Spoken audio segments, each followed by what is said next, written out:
What's going on, everybody? Welcome back to another episode of the Sick Podcast, Recruits Draftcast. Now, I have to start the show by apologizing because we did record an episode for the U18s tournament. However, I had some technical difficulties, which made it so that we couldn't release the episode. So I do sincerely apologize for that. It was a good episode. We had a great discussion, but fear not, we will discuss the U18s a bit today. Some historic stuff going on in the CHL in preparation for the Memorial Cup.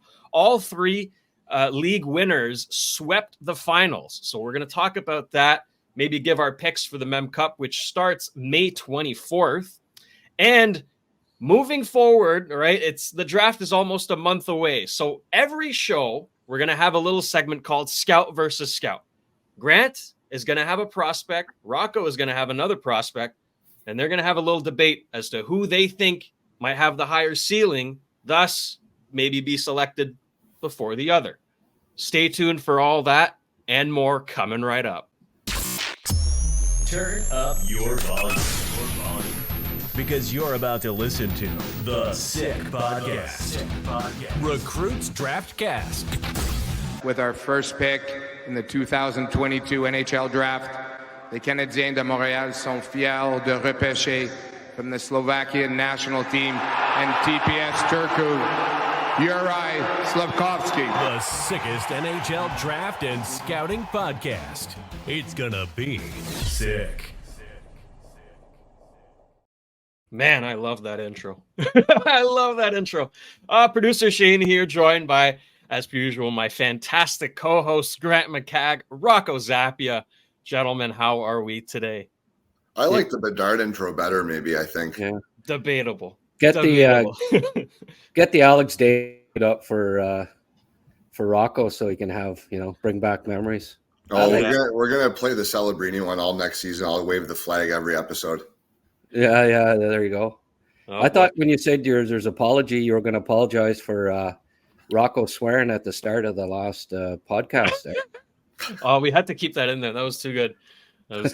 We are happy to have you back from Nashville, Rocco. Although you clearly missed the city, we are selfishly glad to have you on board for another great show here. And boys, I mean, we got to start by talking about our sponsor, CBET. Head over to CBET and your first $300 refunded with code SICK, S-I-C-K. Okay, $300 refunded with code SICK. These playoffs are heating up. We got the Rangers who just beat Carolina tonight. There might be some more eliminations. Maybe Florida, maybe Dallas, something like that happening. So put some money on it and get some in return, completely free. Well, not quite, but you know what I mean. $300 refunded over on CBET. Do yourself a favor, go check that out. All right, let's get into the World U18 discussion a little bit. Sum it up, really. I mean, the gold medal game was batshit insane. Pardon my French, but that game was crazy.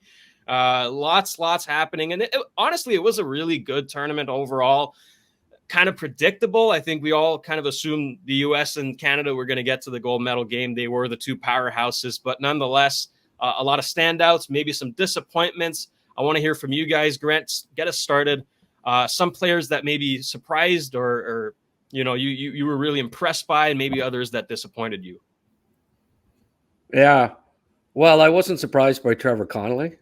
What he did at the end there. Yeah. True character shone through there with that major. That basically, ended the game. It was the turning point in the game. And, Scout was saying to me, imagine him being the guy that was brought in, wonder what it was like in the dressing room afterwards. For him, the outsider that kind of blew it for him, I mean, they were probably diplomatic, but boy, that had to be tough because it looked like the U.S. was going to win that. They had kind of been in control of the game. Carter George kept Canada in it, especially in the second period. There, he deservedly won the MVP for Canada that game just in the second period alone.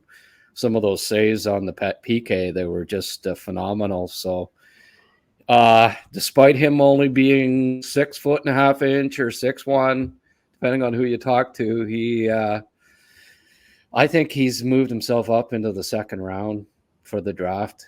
There's it's a really shallow goalie pool this year, and there's always teams that are in need. And come mid-second round, if there's no goalies off, typically, a team that needs that will say, well, we've got this guy slotted as a third, but we need the goalie. Let's get him now before someone else does. And I think you'll see him go probably mid-second. I really like Teddy Stiga. I thought that he really helped his draft stock. A little undersized, but man, he seemed to be involved in the play all the time. Sure, he had Higgins to play with, but you're always impressed by a kid that plays well with smart and good players. And that team had a lot of good prospects on it, and he was deemed as one that deserved to play with Higgins. So, the coaches have been around him all year, and they identified him as a first liner on a team with quite a few, like Cole Eisenman and Connolly probably go top 20. Yet this kid played ahead of them on the team. So he impressed. Brody Zemer impressed. Humphreys. They had a few forwards that I think helped their stock. Emery got back into the first round, I think. Charlie Ellick had a good, solid play. He got better as the tournament went along, and I think he got himself back into the first round. I know that's not Rocco's favorite player prospect or anything, but I think even he'd concede that Ellick played a little smarter game in the in the gold medal game that he watched anyways. And I don't know, like Swedes didn't really have guys that helped their draft stock a lot. I think Jack Berglund maybe with some scouts. He went from being the third line center to centering the top line. He started the tournament as the third line center behind Eriksson and Pettersson. They moved Pettersson over to the wing and brought in Berglund. He took over as the top PKer, top first center on the power play. And in some scouts' minds, he really raised his stock, even though there are issues with his skating. So, but all in all, the two teams that we thought would be in the final made it to the final. We confirmed that there aren't a lot of good prospects in Europe for this draft class, and we wish that, even though politically we don't wish they weren't there, hockey-wise, we wish the Russians would have made it a lot more interesting. But I'll let Rocco get a few words in there. That's a brief summary for me.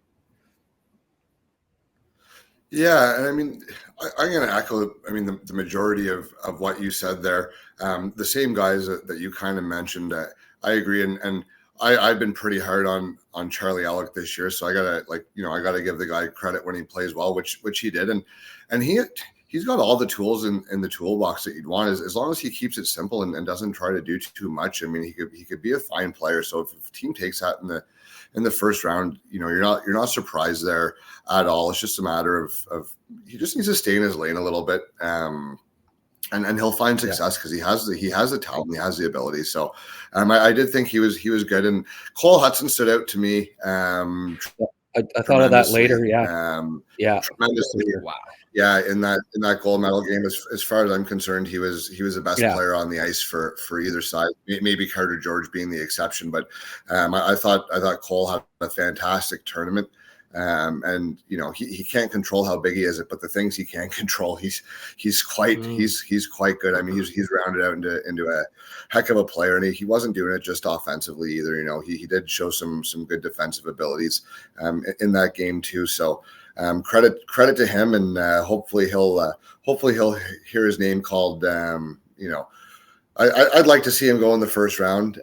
He's right on the verge there for me, but I'm cheering for him. They seem like a good family and like a hardworking kid. So you got to like that. And he's talented as all hell, and what a smart player. So I thought he was great. And I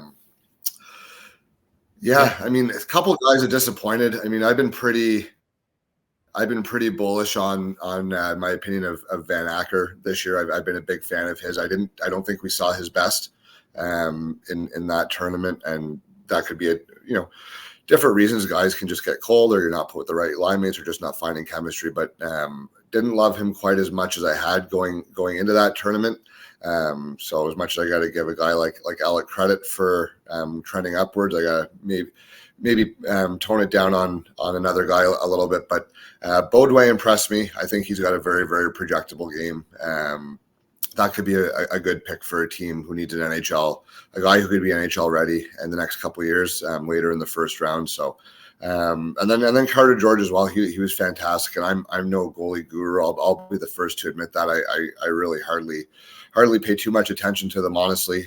But it was hard not to notice him in that game, and that's what you need in a tournament like that. A goalie can get hot, and he didn't come in with necessarily the most, the biggest shine on his resume. Is maybe a little unknown to some, but you get in a tournament like that, and you can really raise your stock as a goaltender. I remember like Joel Hofer, he did that in that World Junior tournament. He came in kind of unknown. It's like, okay, who's going to be Canada's goalie? And then he stepped up and ran with the thing, and he's turning into a pretty good NHL goalie now. So you like to see that in big pressure situations, the poise that you have from a goaltender and that calming effect. The team seemed to play very calm, even like States almost ran him out of the building in the first two periods. They were all over him, and if the goalie wasn't there, that game's over well before Connolly does that. What a dummy!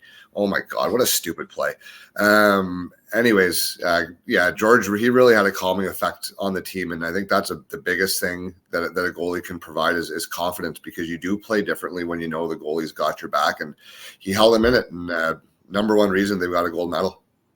Yeah. What about Yzerman? I don't care for the way he plays the game. He's talented. He's talented as hell. He is. He's got all the ability in the world, and that's what makes a guy like that all the more frustrating. Because you have it, and you're not using it. You're doing nothing with, like, I don't know. He's got to change the way. And guys change. David Pastrnak went in the late, mid to first round, 18, 20, 21, whatever he was. He wasn't a super high pick because there was questions. 26. Yeah, there you go. Late first. So because there's all sorts of questions, all sorts of questions about how he played and what he's going to bring to the table. And now look at him. He's arguably, he's a top three goal scorer in the world now. So and Yzerman has that. He should be the best goal scorer from this draft class, and we'll see if he is. He's not my favorite. But he has a talent. So if he decides to change the way he plays, it's there. He could be whatever he wants to be. Plant was very good setting him up all tournament. That kid's not overly big, but he's a smart player too. Yeah. And majority of his goals come on the power play, all from the face-off dot, which I think, I'm watching the NHL playoffs, and how many goals are scored from where Yzerman scored? Not very many. The guy's covered, and if he's not covered, the shot's blocked, or if it gets through the goalie, probably makes a save. He's over there. Especially, I think teams weren't covering him at the at the under 18s very well, but at the NHL level, that's going to be pre-scouted, and he will be covered. He's going to have to adapt his game, where he's not just a one-timer from the dot player on the power play. That's his bread and butter. Like, he doesn't he doesn't seem to have much puck possession time. Dead ends himself when he does have the puck. Doesn't have great vision and playmaking. Away from the puck, there's concerns. I mean, you just look. This was brought up in the Lost podcast there, where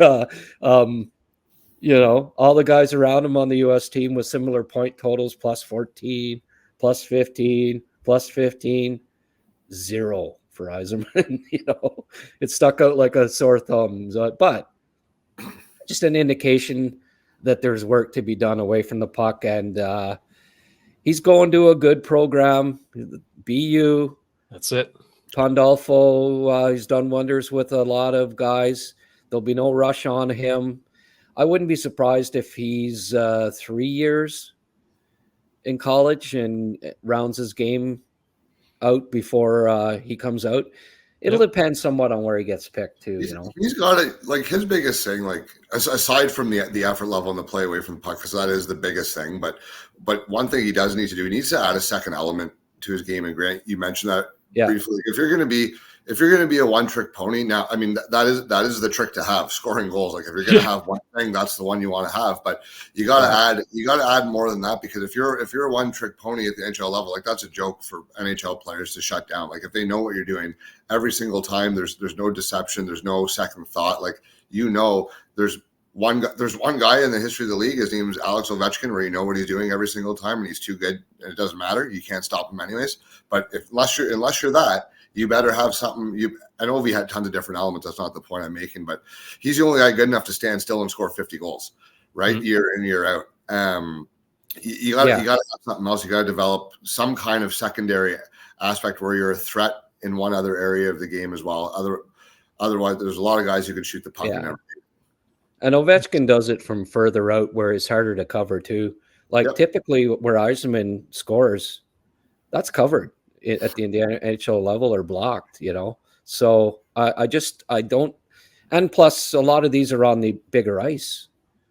That he doesn't have that extra 10 feet, or 15 feet to play with there. So it's just he's going to have to adapt his game. And I mean, let's not make this just an Yzerman hater podcast, but just what bothered me was the body language has bothered scouts all year to a certain degree, like celebrating his own goals, like a little too heavily at times, and not doing necessarily the hot dog like somebody we highlighted a couple weeks ago, but just Latvia game where they had a 7-1 lead with 15 seconds left. He's trying to break the all-time goal scoring record, and I get it, but he still had 3 or 4 games to do it. He was one behind. Up 7-1, he misses a good chance, and he just, it was the end of the world. He threw his hands up. Even in the face-off circle, 20 seconds later, he's still shaking his head and everything. Like, that's not team-oriented. They had the game in the bag. It didn't matter that he didn't score. It only mattered to him.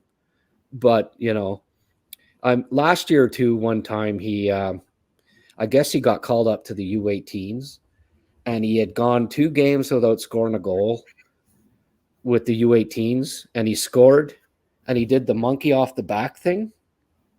2 games. And there was guys on that team that had gone 20 games without scoring a goal, and they're like looking at this kid and saying, okay, what are you, just because you hadn't scored in 2 games, you're doing the monkey off the back thing? Like just little things like that rub teammates the wrong way, and he'll have to mature. And I think going to college, BU, good program, good coach, Jay Pelfo, he was through the NHL ringer, and he'll help him a lot. It's just a question of maturity and getting to realize that it can't be all about him. It's got to be, especially at the NHL level, he'll just be another player. He won't be a superstar. He won't score 60 goals every year. So, he'll do some growing up, and hopefully he figures it out better than Oliver Wahlstrom, because there certainly have been some comparisons to Wahlstrom, and I think they're well-founded. Yeah. He's going to be in a better spot too. Like the more he drops in the draft, I think the better it is for him. You're going, unless you're talking a team with a second first-round pick, Ottawa, Montreal, whatever, but you're likely going to a strong franchise if you're getting picked in the 20s, right? That's a playoff team you're getting picked to. There's not going to be necessarily a rush. If he drops to there, yeah. If he drops to there, that's what I'm saying. The lower he goes, the more it benefits him, I think, because that's a guy that needs to go into he needs to go into a strong organization with some structure and some credibility and some history of winning, where he's going to go in and have to learn kind of like learn his place a little bit, and learn the respect of the game a little bit more, and he can, and hopefully he does. So he's not going to Ottawa then. I don't think he I don't know, because he's going to be 7's way too early for him, and 26 is probably too late.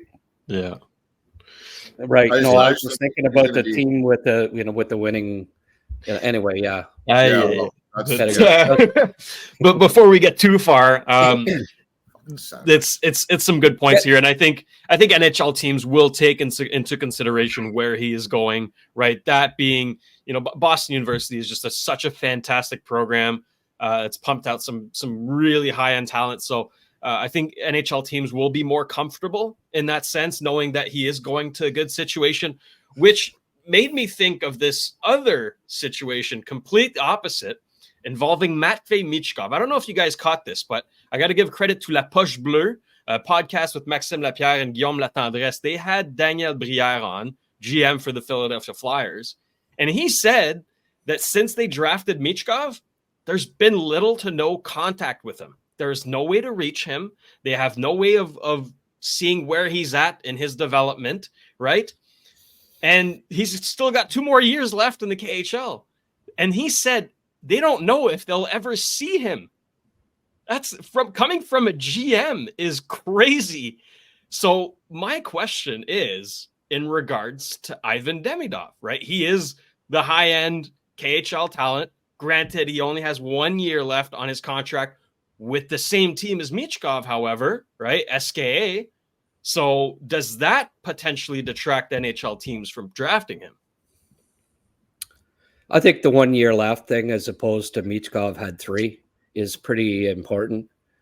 Like 1 year, and he was so dominant this year at the MHL level that I'd be surprised. I know they like him more at SKA than the management and coaching staff liked Michkov. Mm-hmm. Because they loaned out Michkov in his draft year too. Yeah. Well, they didn't loan out. They didn't loan out Demidov. He stayed in the organization and he played for their farm team. But he's a hard worker away from the puck. He plays a pro style game that coaches like. He'll play. I'd be surprised if he's not a regular on SKA next year in the KHL. Mm-hmm. and keeps developing. I mean, it's 1 year, like you say, and it depends on the team that takes him too. But certainly, if he's there at 5, you run to the stage. Well, Bobrov's dad is part of SKA. Yeah. Now, if they don't pick him, well, we'll know. Okay, there's issues there. That's right? it. That's it. Yeah, because they'll have the book on him completely, and they'll also be in touch with him because Bobrov's dad is part of the organization. So certainly, if he's there for the Canadiens and they pick him, I don't see there not being any communication because of the Bobrov connection. So certainly, when it comes to the Canadiens, I don't see it as an issue whatsoever if they take him. I'm just trying to push that agenda, right? Chicago, Columbus, Anaheim. Don't pick him. Don't pick him. let him fall to 5. That'd be something. That'd be lucky for Montreal. If he falls to 5 and they don't take him, just quit. Yeah, but if they don't take him, that's it. There's got to be some underlying reason, like a talent like that. And like Grant said, you got an inside man essentially. If they don't pick him at 5, then there's definitely something wrong. Like you got to think. But I highly doubt he'll be at 5. But hey, I'm going to continue to push that agenda any way I can help. All right, guys. The Memorial Cup starts May 24th. It's right around the corner. It's in Saginaw this year. So the Saginaw Spirit are hosting, and they were waiting to find out who their opponents were going to be. And we know, and it didn't take much time, because for the first time ever in CHL history, all 3 teams coming out of the WHL, OHL, and QMJHL swept the final. 4 games it took. The London Knights, the Moose Jaw Warriors, and les Voltigeurs de Drummondville to get to the Mem Cup. That is some crazy, crazy stuff. It's the Battle of the Titans, bloodbath. I am pumped for this. So let me ask you guys, who are we expecting here? Who's going to come out on top? Hard not to lean towards London, I don't think. I think it's the easy one, eh? They just steamroll through the playoffs, you My know. God. They're strong. Cowan, Barkey, you know, that defense. They're just they're a pretty complete team. They got the hunter factor as well. They've been there, done that. They'll have these guys prepared, but Drummondville's got a pretty strong team.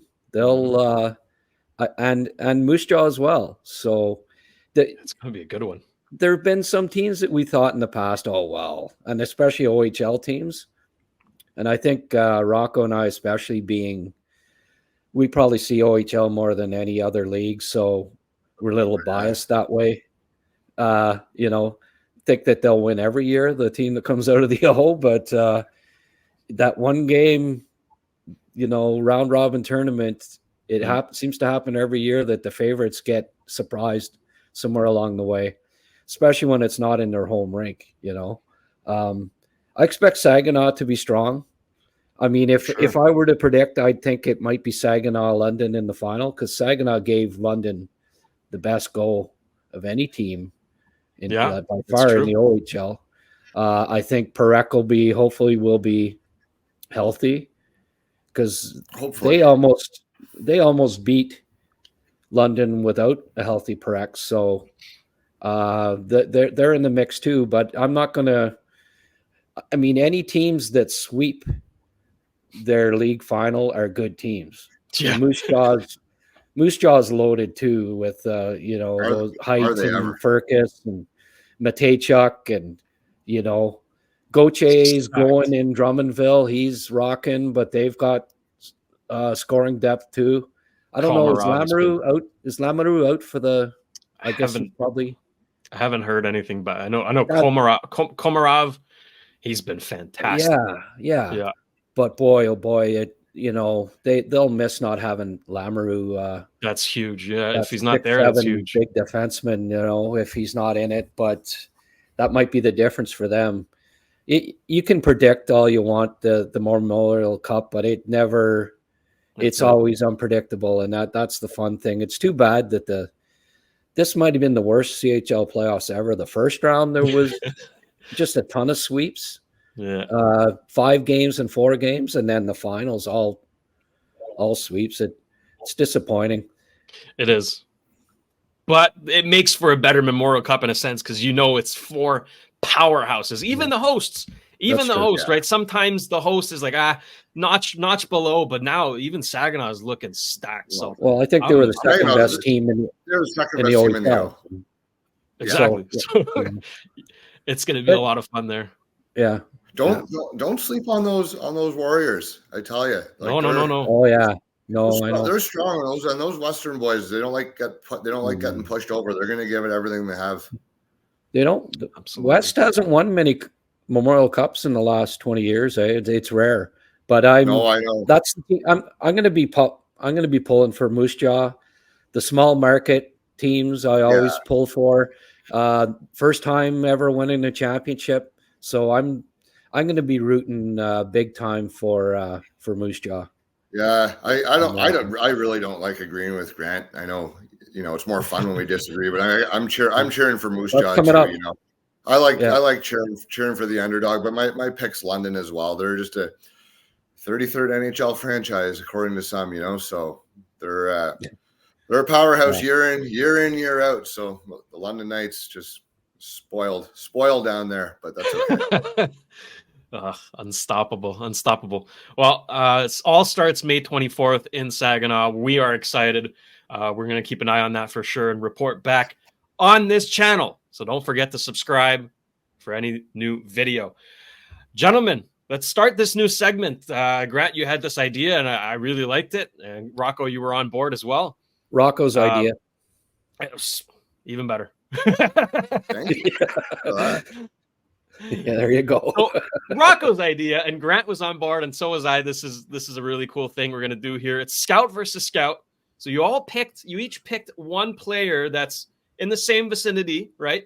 And you're gonna debate why one should be drafted higher than the other, or maybe has the higher ceiling and all of that good stuff. So who's kicking us off? Is it Rocco? Apparently I'm going first, I guess. Okay.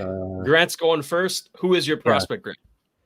Well, we've got Sennecke versus Lindstrom, and Beautiful. I was given Sennecke because he's your boy. He's your boy. Well, yeah, I mean, I love them both, but let's get the video rolling, and Absolutely. we'll get at it here.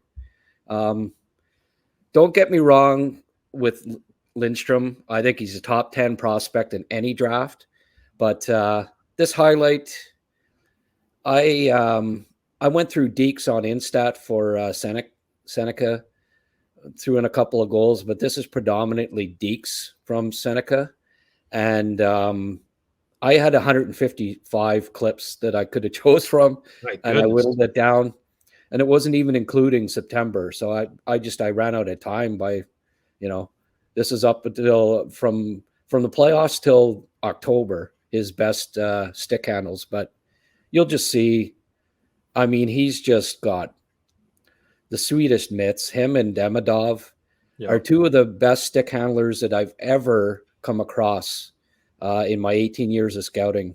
Two of the best. Sennecke is right there with his hands. It just, and I mean, look at the agility, right? He's got sweet lateral agility and hands, and you add that with the 6'2" package, and he's incredible, incredibly skilled. But getting back to Lindstrom for a minute, like anytime a 6'3" center with his speed, grit, and goal scoring production is available, teams are lining up to pick him. At a minimum, he'll be a middle line center who can chip in 20 plus goals per season and help you at playoff time. There's no questions about Lindstrom's floor. He's going to be a valuable NHLer. There's no bust factor.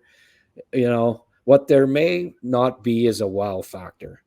And going back and looking at all his goals and Deeks this past season, he scored one time on what I would classify as a highly skilled individual effort, unlike all these highlights you're seeing of Mr. Sennecke. So it's safe to say that there's a difference in skill level with these two guys, and the clear edge goes to Sennecke. Now, Lindstrom's predominantly a straight line behemoth with a powerful stride that will get most of his points through power and net front presence. Many of his goals were from in close, either from rebounds or passes, and that's fine, but it suggests limitations on his production at the next level. Where the concern comes in with Lindstrom is in his inability to drive the play and create offense. Many of his offensive rushes result in him dead-ending himself, as I think he lacks elite vision and playmaking skills. I mean, they're decent, but they're not elite. His hands are also not soft enough to dangle through opponents with any regularity. Too many of his puck possessions, I found, result in a turnover. So that's not going to be his game. It's going to be a power game. As one NHL scout said to me, you're probably looking at more like a Keith Primo style player than a Gino Malkin, and that's fine. Primo was an effective NHLer who had a couple of solid playoffs, but he averaged 55 points per season over his career. Solid numbers to be sure, but not great numbers. Primo is a 17-year-old in the OHL at 57 goals and 127 points. So just like Lindstrom, he was very productive in his draft year, more productive, yet he never topped 34 goals or 73 points at the NHL level. I think there's a decided limit on Lindstrom's offensive upside. Now, when you get to Sennecke, I mean, he may not have as high a floor as Lindstrom, obviously, but his ceiling is through the roof. When you look at these highlights, they're just, I mean, I had 155 clips that I could have used, and they were all good. I mean, I cut it down, but there one's saying, well, okay, just because of time, I have to cut out. I still had to cut out another 10 that were just wow, you know. I mean, Goodness. it could have been longer than 20 minutes. I have more than 20 minutes worth of video of him to choose from, just from Deeks. His hands are amazing. Pictures Jason Spezza with more speed, basically, when it comes to his hands. Now, Sennecke was drafted 8th overall in the 2020 OHL draft, despite finishing second in scoring in the OJHL, in large part because he was just 5'10" and 150 pounds at the time. He's grown 4 or 5 inches since then, including a growth spurt of 3 inches in the past year. Did he get off to a slow start this year offensively? Yes, but safe to say that there was some adaptation needed when it came to coordination when you have a growth spurt like that. It takes time to fill out, takes time to get your coordination, your balance, and it's fair to say that he adapted. There may have been a knock earlier in his career about going to the inside, but Sennecke did it constantly in the second half of the season and in the playoffs. In his last 44 games, he had 25 goals and 60 points. That's including playoffs. That's a 39-goal, 98-point pace over a full OHL season. He also put up 55 points the year before, which is one of the highest totals by a 16-year-old in the CHL. So it's not like this second half was an aberration. It was the expectation. Junior players with elite hands, smarts, and vision typically adapt well to the NHL, especially when they're 6'2". I think the sky's the limit when it comes to his offensive potential.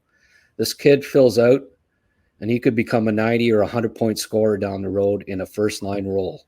Not saying it's going to happen, but that's his upside, and that's awfully tough to pass on. Let's say he ends up being a 90-point winger on average, and Lindstrom's a 55, 60-point center. Does Lindstrom's physical edge and more valued position as a centerman trump Sennecke's production? That's highly debatable. I'll say no. Perhaps Lindstrom ends up little Freudian slip there. Perhaps Lindstrom ends up being more valuable at playoff time. But if this past CHL playoffs any indication, Sennecke is going to step up in important games at the NHL level too. He was Oshawa's best playoff performer and a major reason why they advanced to the OHL final. We saw how valuable he was when he was missing. Oshawa was outscored 31-9 in the league final. They missed him big time, right? Lindstrom's bigger and stronger. He's more physical, and he's a center. He has top 2 center upside. And as I'm constantly reminded by NHL scouts, these players are not easy to acquire. So will he go higher in the draft? Well, probably. I wouldn't, I'm not expecting Sennecke to go to heaven, but I think that there has to be a major debate about it. If those two guys are on let's say, are available at 5th overall, for instance. I'm not going to say what team that would be, but hint. The floor, yeah. What's that? Hint. Yeah. The floor isn't nearly as high for Sennecke. Will he put on the required muscle to battle through heavy checking in the NHL? Will his skill game translate as the going gets tougher? I think it will. And that's why draft day will be particularly interesting for the Canadiens if both of those guys are available.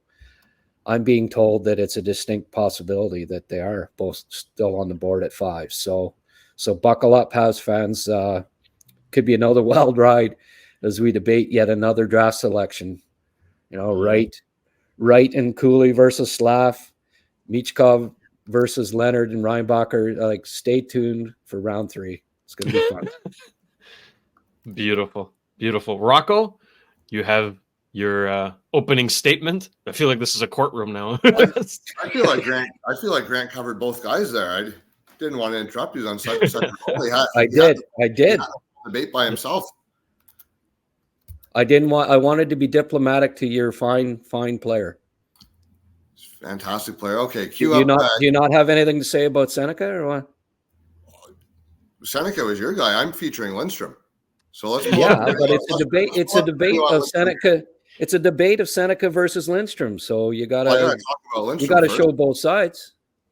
Yeah, go ahead, Shayne. Roll that. Let's do it. He's always got to whine about what I say, eh? Caden Lindstrom here, 6'3", prototype centerman. Plays for Medicine Hat in the WHL. Fantastic season. Missed the second half of the year with injury. Only got 32 games played in the regular season, but he put up 27 goals and 46 points in those 32 games. Missed the second half with injuries to his back and hand, but came back for the playoffs. 4 games in the playoff. Had just 1 goal and 1 assist in the playoffs. He wasn't the same dominant force that he was during the regular season. You could tell he was still coming off that, and I'm going to cut him a little slack there. But he brings an absolutely tantalizing combination of size, speed, skill that NHL teams absolutely drool over in the center ice position down the middle when they're building their teams. His best attribute, as you can see there, his best attribute to me is his shooting ability. He's a goal scorer through and through. He has an excellent release. Very, very good shot. He's dangerous. He's dangerous from anywhere. He can score from distance, which is not a lot of guys can do. We'll see if he can do it at the NHL level. But in junior, I mean, the puck's on a stick inside the blue line. It could be in the back of the net. Fantastic skater for his size. Really, really, really powerful. Great top speed. Once he gets ahead of steam going behind him, man, he's like a runaway freight train out there. Not much to say other than that. That combination right there has gotten guys drafted in the top 5 over and over and over and over again. And I don't think we see anything different this year. He does a very, very good job of using his skating and his strength as well to create room for himself. He changes pace. With his skating quite effectively to back defensemen off and open up lanes, usually open up shooting lanes, but once in a while he'll open up a passing lane too. Protects and defends the puck really, really well. He's most players at the junior level, they've got no hope of knocking this guy off the puck. He's that much bigger, that much stronger, that much more physically mature than everybody, and that's gonna balance out a little bit. I mean, you're not gonna have that same advantage at the NHL level, but by all measures, he projects to be one of the stronger players at that league too. Once he gets to his prime years, really. Really, really strong down low, strong along the boards. He does have his puck skills. I'll get to his limitations there, but he has the puck skills to make plays down low, fish pucks out, and put pucks in front, or just otherwise gain control of pucks in those spaces where it's bouncing around. It's kind of loose all the time. So he does a very good job there. He comes out with the puck a lot more than he doesn't. Really, really, really good net front game. He's a force there, especially on the power play. He's really hard to move. He does a fantastic job screening the goalie.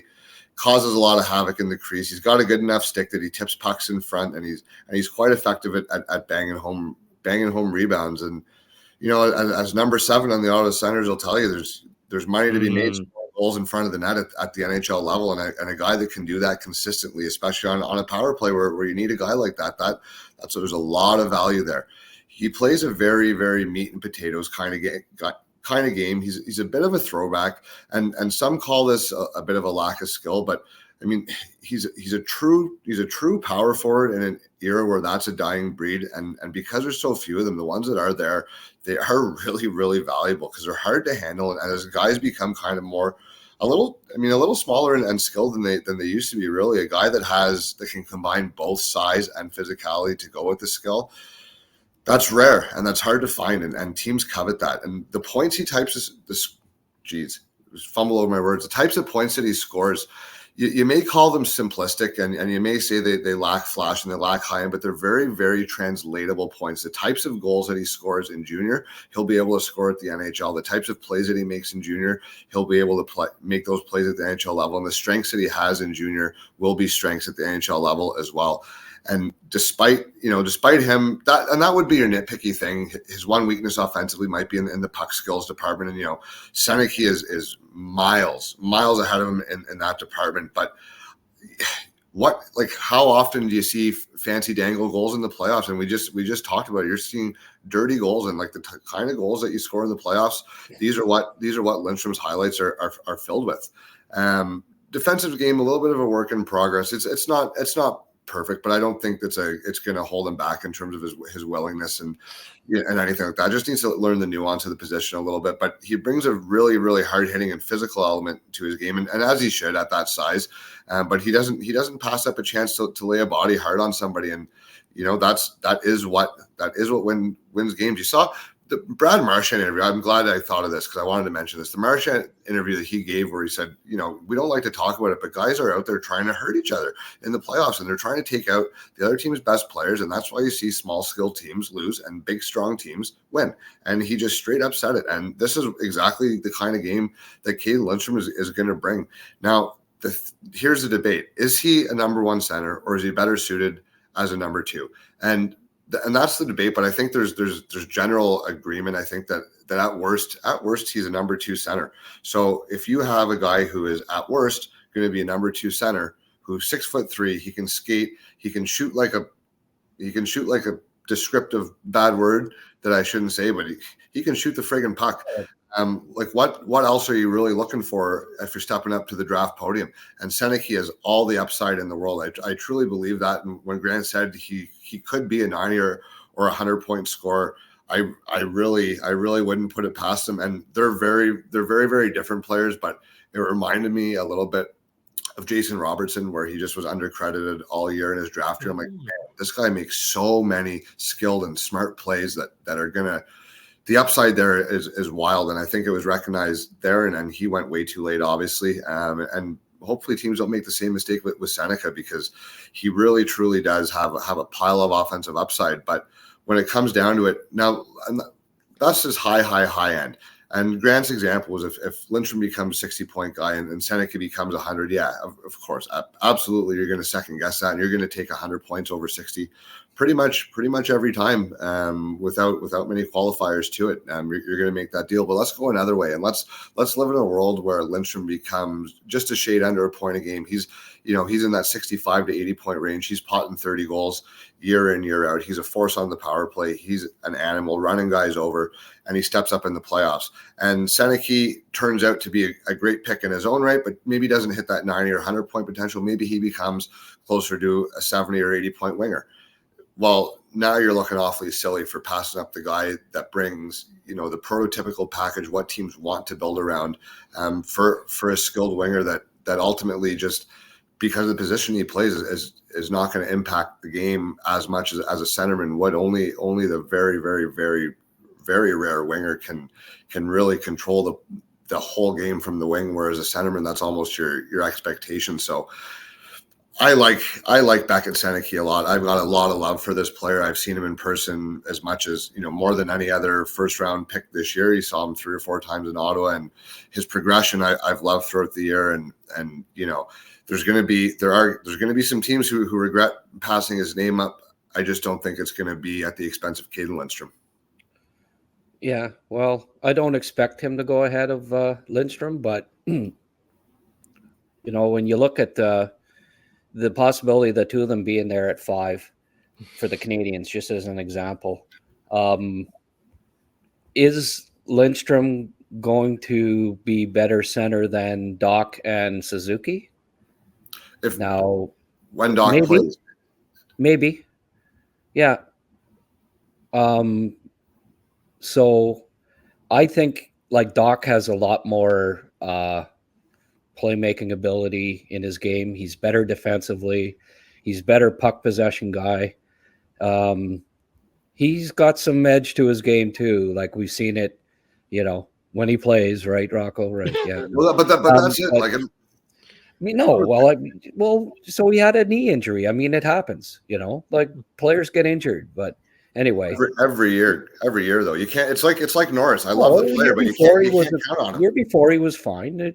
Anyways. So he got a knee injury last year. That's fine. Okay. Well, you pick a guy that you project to not be better than another guy because the other guy might be injured. That'd be a pretty silly way of approaching the draft.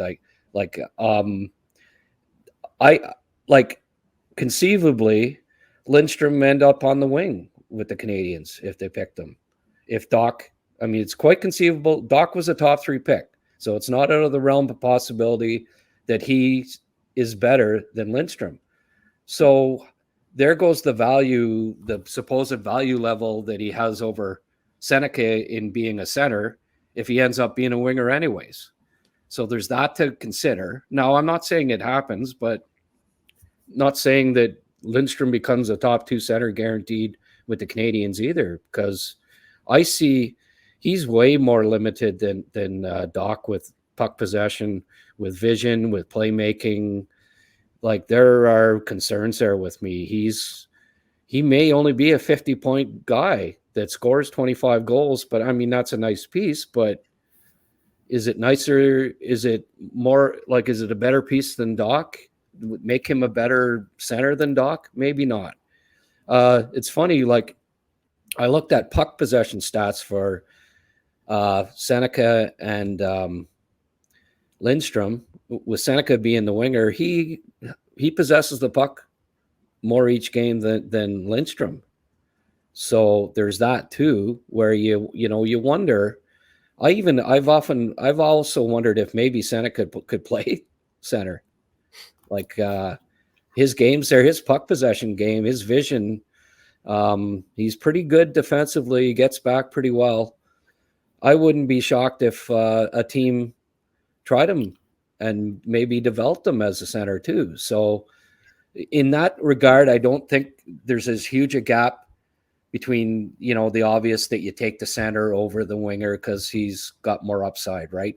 But the Lindstrom, what will likely get him the edge is just he's bigger, stronger, more physical. Everybody's watching the playoffs now, and Rocco made a good point about, what kind of a player usually excels at this time of year.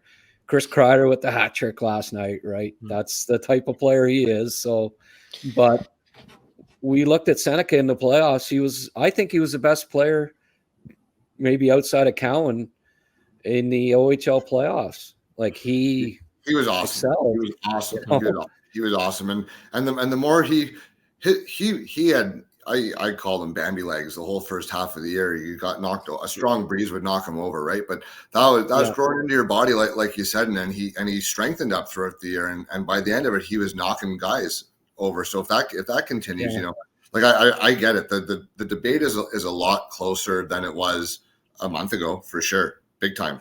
And I think the debate is legitimate. This isn't a token debate where Lindstrom's clearly going ahead, because like you look at Sennecke's highlight package, and you just get ideas of what he could become. Jason Spezza, that comparison made me smile, but you see it. He's got the Spezza used to get really wide legs and really really long and wide stick. He'd hold it really far out and then bring it really tight back in. And Sennecke does those same kind of moves, which is tough to do when you're a longer player like that. So I have all the time in the world, but I don't want really, like, Montreal's not gonna, like, I don't think they have a cup winning center ice there. They're not gonna pass on a centerman because they're so set at center ice. Like, are Suzuki and Dak a cup winning caliber 1-2?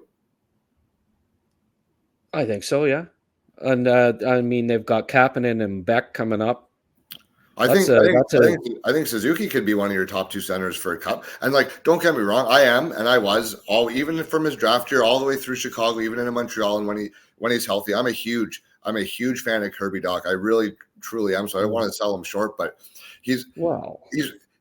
so at a certain point you're an injury prone player. He's never played a full season ever. He's missed 2 full seasons out of 5, and his career high is 14 goals. So there's you think Dallas has a better center, two better centers than Doc and who? Dallas for a comparison. Does Dallas have 2 centers that are demonstrably better than Doc and Suzuki? What do they have down the middle right now? Hintz, Johnston, and I don't know if Duchesne plays center or wing, but Sagan or Duchesne? I think that's which 2 are better than Doc and Suzuki? Well, all 3 of them are better than Doc. What? Oh, whatever. Okay. He's 38. I know they're not Josh Norris. I know they're not Josh. No, he's not Josh Norris caliber, but yeah. Well, at least Josh Norris has scored 30 goals in the league. Oh yeah. Doc has 14, and I like the player, but he's hurt. So how can you be? Okay. So it doesn't matter that you're a playmaker and that you're a two-way center. You're 6'4", that you'll fight, that you're good defensively, and that you're friggin' 22 years old, and that he was ready to break out this year, and he got injured. I'm not saying he can't become that, but he's not. Wyatt Johnston has had one good year, and he's already. Well, that's one more. That's one more than Doc has had. So. No, Doc last year was excellent when he played, yeah. But and he could become, but he hasn't done enough yet to say he's good enough to win a Stanley Cup with as your number 2 yet. He hasn't. Yeah. Okay. Rupe Hintz is better than Suzuki. Okay, get off the ganja there, man. You got to slow her down. Well, but you need 2. I said already, Suzuki could be one of your top 2, right? I think that. And the top 3 pick from 2019 couldn't be because he got injured. Okay. No, he could, but he hasn't demonstrated a consistent high level, a consistently high level. It's hard from the press box. You're right. It's hard from the press box to demonstrate a consistent. No, you got to. I'm not saying Ottawa has the guys either, because we probably don't. So it's not like. It's just I just don't know. I just don't think Montreal is so set at center that they would pass a guy up if they really like him. Well, because Sennecke could score 30 more points a year, and they have the need at the wing more than they do at center, I think. I know, and I agree with that too. I do agree that their need is more on the wing, and they probably Sennecke is probably just, if you just look on paper and where they would fit in your lineup, probably a better fit for what they need. I'm just not convinced that they're so set that they would factor that into the conversation where they would. And I didn't say that they were so set. I just say the debate can be made. I don't like it. 3 years from now, it would not surprise me if Caden Lindstrom is not nearly as productive as Kirby Dach. But if Kirby Dach becomes a 70-point player, there would not surprise me at all. I'll reiterate again. I've loved. Well, I think that's what he's going to be. But I mean, you're right. There's some question with Lindstrom too. Certainly. Well, for sure. Because if there wasn't, he'd be an automatic number 2 to Chicago, and that'd be the end of it. So there's obviously some drawback there, and I do think it's in the upside, the high end skill, the high end playmaking department, because otherwise you put the rest of his game on paper, and that's a number 1 or number 2 overall pick any single year, number 3 at worst. So the fact that we're debating at number 5, there is obviously some concern with scouts, because if he had that 100% complete game with the hands and the playmaking ability, we're looking at the 2nd overall pick in the draft. Yeah. But when you don't have great hands and playmaking ability, are you even a top 5 pick? I guess you got to figure that out. And whoever gets him is getting, you got to love the positive things about his game: his size, his speed, his power, grit, shot. I looked at the goals from both Sennecke and going in, I thought, okay, Lindstrom's going to be the better goal scorer. But after looking at their goal highlights, Sennecke's got every bit as good a release and shot as he's got a wicked shot. He just doesn't use it as much. He doesn't force it. No, he doesn't. No. A lot of Lindstrom goals were from in close. He didn't score that many with his shot. A lot of them were kind of in close and his net front presence, which translates, again, like you're saying, to the NHL, right? He'll get his garbage goals in part of that, and that's fine. I don't care how you get them. That's it. Senneca's are probably going to be more highlight reel material, I think what it would really come down to for a team is, do you think Lindstrom is going to be a 25-goal, 55-point number 2? Or do you think he's going to be a 35-goal, 65 to 70-point borderline number 1? And that's what it's going to be. And if you think he becomes that 70-point, 30-plus goal guy that brings all the other attributes with the size and the physicality, it's really hard to pass on that if you're not sold. If you're not sold on his offensive upside, I can see the argument for taking his Sennecke, because I mean he's top 3 offensive potential in the draft, probably 4. He's up there, right? Yeah, I think so. Yeah, no, it's a good debate, and it'll be fun on draft day to see, and it's funny too, because I'm doing a mock, and I go, well, I'll probably put Lindstrom in going to the Habs at 5, even though I disagree with it to a certain degree. Spoiler alert: Lindstrom at 5.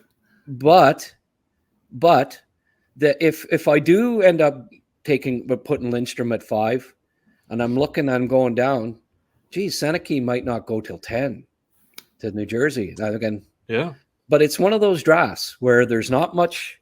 It depends on what the team. Like the consensus is all over the place. There's no consensus. I guess that didn't make sense. Consensus of all over the place. There is no consensus. And so depending on what Chicago, like I'm hearing Soleil and Levshunov might go 2-3. And if that happens, then things get really, really interesting. Habs fans would love that to happen. I think even maybe Sens fans, or the one in this house anyways. Oh, yeah. Yes. Honestly, that would, and like the more I watch Sennecke, like might look good in the I know. Like, could we use a guy like that? Honestly, like really, there's no. Yes. And Grant, we were talking about this earlier, right? The Sens have no one in their top 6. Really, there's no potential top 6 forwards coming up in their system. And God, they need a right D more than we needed doctors during COVID. But holy frig, like they could use a 90-point winger too. Like that wouldn't hurt. No, I know. It's interesting. It's so much fun this year, because I think you're gonna really get a look. Like it's really gonna reveal what their strategy is, how they think about. What types of teams they want to build, because the thing, like, and the biggest reason, like, you have your unanimous number 1, and that's great, boring, Celebrini, cool, let's move on. But the rest of them, they're all so close, but they're all slightly different. No two players honestly are cut from the same cloth. They're all slightly different versions, and they all project to be extremely, extremely efficient at who they are and at what sort of game that they play. And we're going to get a look into teams' mentalities. If for example, if Soleil goes 2nd or 3rd, well, we're going to see that that mentality still runs strong in the NHL. That size really trumps all. Passes on guys with infinitely more offensive upside, right? So we'll see what teams thinking, and different franchises do it different ways, and I'm curious to see who lands where, because I do think this draft in particular will really lend itself to a lot of insight into how teams think about players and how they fit into their overall strategy, really. Mm-hmm. Yeah, and a guy like Sennecke, like, I'm gonna have him probably top 5 in my rankings, but that I don't necessarily expect him to go top 5. He may even fall out of the top 10, but that doesn't mean that there are NHL teams and scouts that don't have him top 5, because there are. And all it takes is one team to like one guy more and pick him instead. They could have Sennecke 5 and a guy that they like a little more at 4, and take the other guy, and it could be that way for 5 or 6 picks. There could be 5 teams that have Sennecke in their top 6, but they've got one guy, and because it's all over the map, they've got one guy just ahead of them, so they take the other guy. So it's one of those, and then Iginla too. Like, where, like, does Ottawa, like, and Ottawa, I was talking to one of my buddies about this. Is what does Ottawa do? Because there is so much high end in the top 10 here, but at the same time, there's a couple of players who are so safe, and they cannot afford to miss. They can't afford to miss. Yeah, because they, no Boucher this year.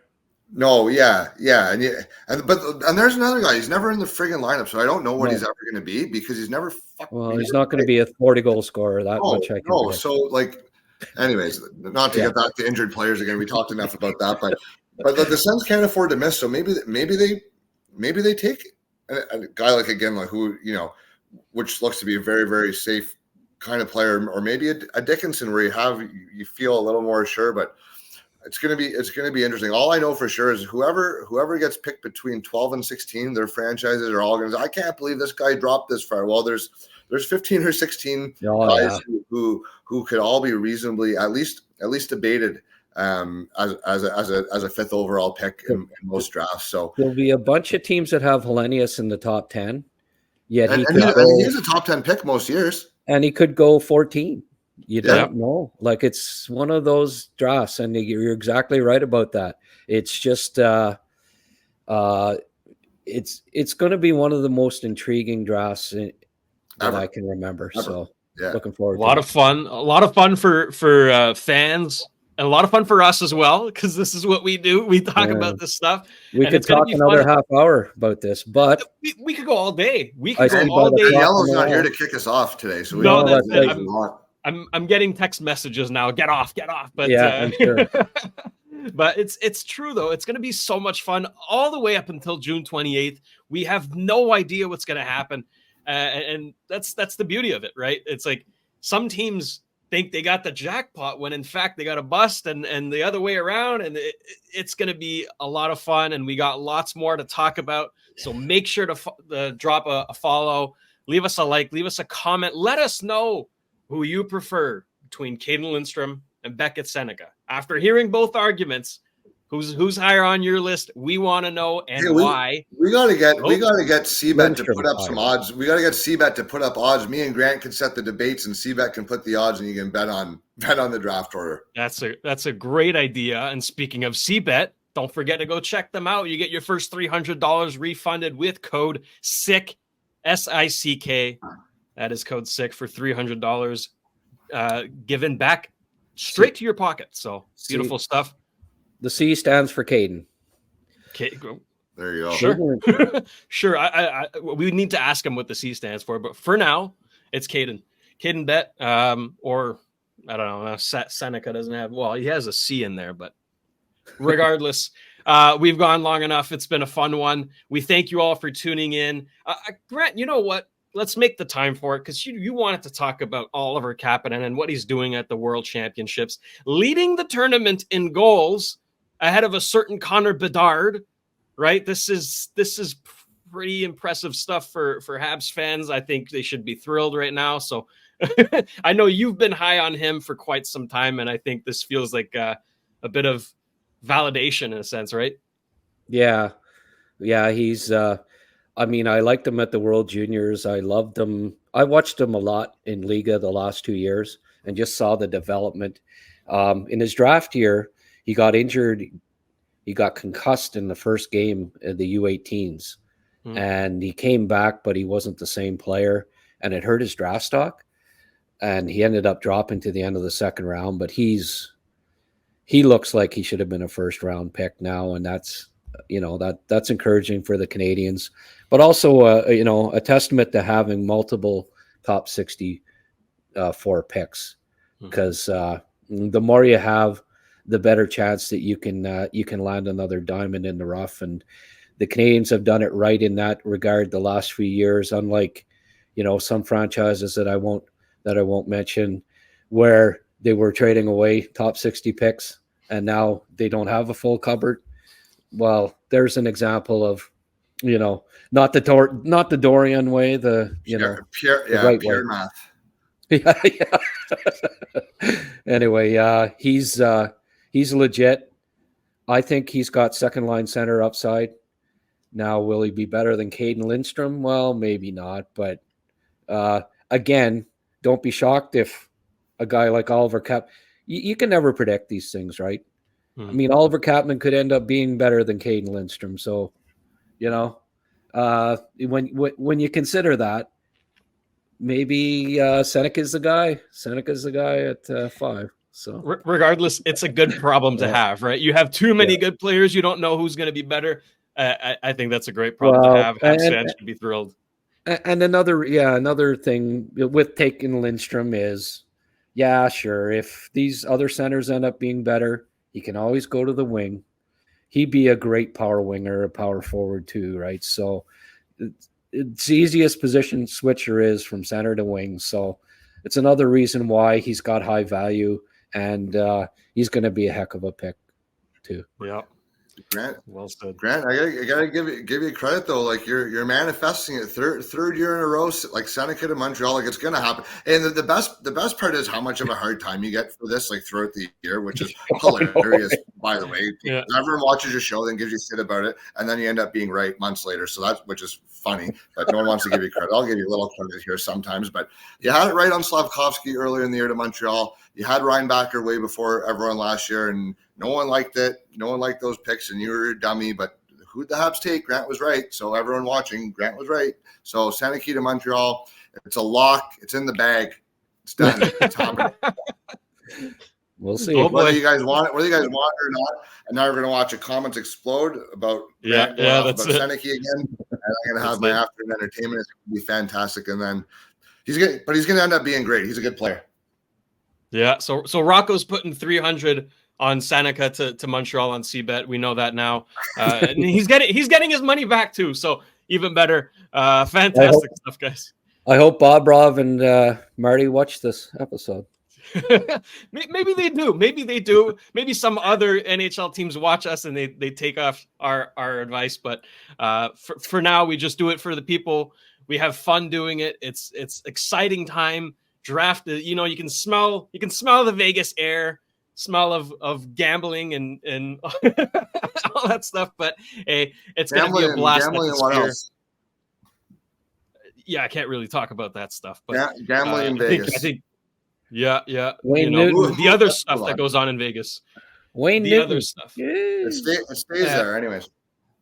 Anywho, we're going left here. Let's bring it back.